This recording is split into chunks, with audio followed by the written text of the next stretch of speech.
Luc 22, 63. Les hommes qui tenaient Jésus se moquaient de lui et le frappaient. Ils se moquaient de lui et le frappaient. Matthieu chapitre 27, verset 11.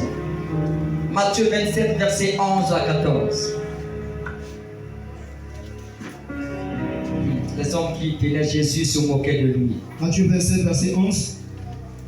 Jésus comparut devant le gouverneur. Oui.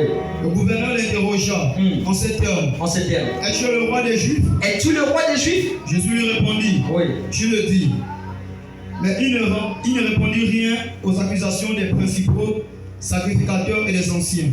Alors Pilate lui dit, n'entends-tu pas de combien de choses il t'accuse? Et Jésus ne lui donna de réponse sur aucune parole. Sur aucune parole. Ce qui étonna beaucoup le gouverneur. Écoutez, bien aimé. Jésus comparut devant le gouverneur. Le gouverneur l'interrogea en ces termes. Es-tu le roi des Juifs? Jésus lui répondit, tu le dis. Mais il ne répondit rien aux accusations des principaux sacrificateurs. Pourquoi Jésus ne répondit rien aux accusations? S'il répondait aux accusations des sacrificateurs, il devait rentrer dans le terrain du mal. S'il répondait à leurs accusations, donc par leurs accusations, le diable était en train d'attirer Jésus vers lui. Il suffisait seulement que Jésus donne une mauvaise réponse. Donne une réponse avec colère. Est-ce que quelqu'un comprend quand je parle? Donc lorsqu'ils accusaient Jésus, c'était pour voir la réaction de Jésus. Or, c'était la ruse du diable pour amener Jésus vers le mal. Pour que Jésus puisse donner une mauvaise réponse face à leur accusation. Mais la Bible déclare que Jésus n'a rien dit. Et contraire, le gouverneur était étonné. Il dit, mais c'est pas possible.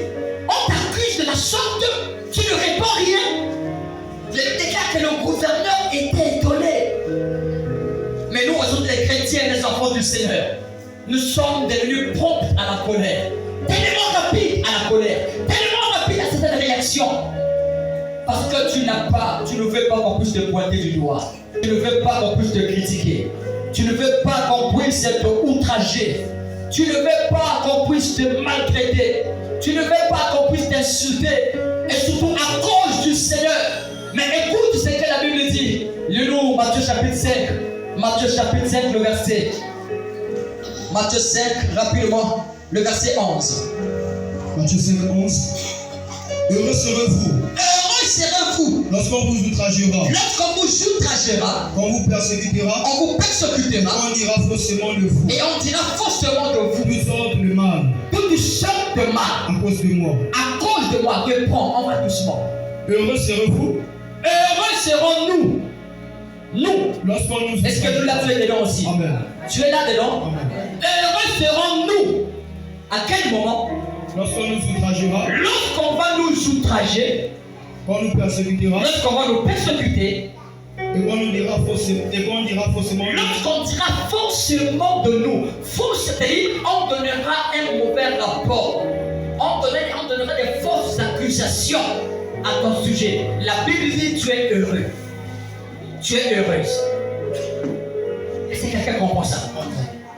Il dit heureux serez-vous lorsqu'on dira faussement de vous. Lorsqu'on vous persécuter à cause de mon nom. Mais le malheur arrive à quel moment? Lorsque tu rends outrage pour outrage, insulte pour insulte, moquerie pour moquerie, critique pour critique, médisance pour médisance, calmonie pour calmonie. Lorsque tu agis de la sorte, tu deviens inférieur. Automatiquement, tu es en train de mettre en toi comme un nœud. Il y a une rancune qui se manifeste en toi. Vrai ou faux? Pourquoi? Parce que tu as réagi. Pourquoi? Parce que tu as agi en insensé. Tu as répondu insulte pour insulte, moquerie pour moquerie. Et tu commences à dire, c'est pas possible. Qu'est-ce que j'ai fait? Trop tard, tu deviens inférieur. Mais l'Éternel, par cet enseignement, il veut faire de toi supérieur à tes ennemis. Est-ce que quelqu'un comprend ça? Il veut faire de toi supérieur à tes ennemis. Certainement tu les connais bien par leur nom, mais tu n'as pas le droit de rendre le mal par le mal. Tu n'as pas le droit de rendre critique pour critique. Tu n'as pas le droit non plus de rendre injustice pour injustice. Parce qu'il a mal parlé de moi, moi aussi je vais mal parler de lui. Vous connaissez combien de gens qui ont mal parlé de Jésus? Lui qui n'a pas péché, lui qui n'a pas eu fait de faute, lui qui n'a pas commis une erreur. Mais les gens se mettaient à parler du mal de lui. Vrai ou faux? Faux. Réponds-moi, vrai ou faux? Réponds-moi.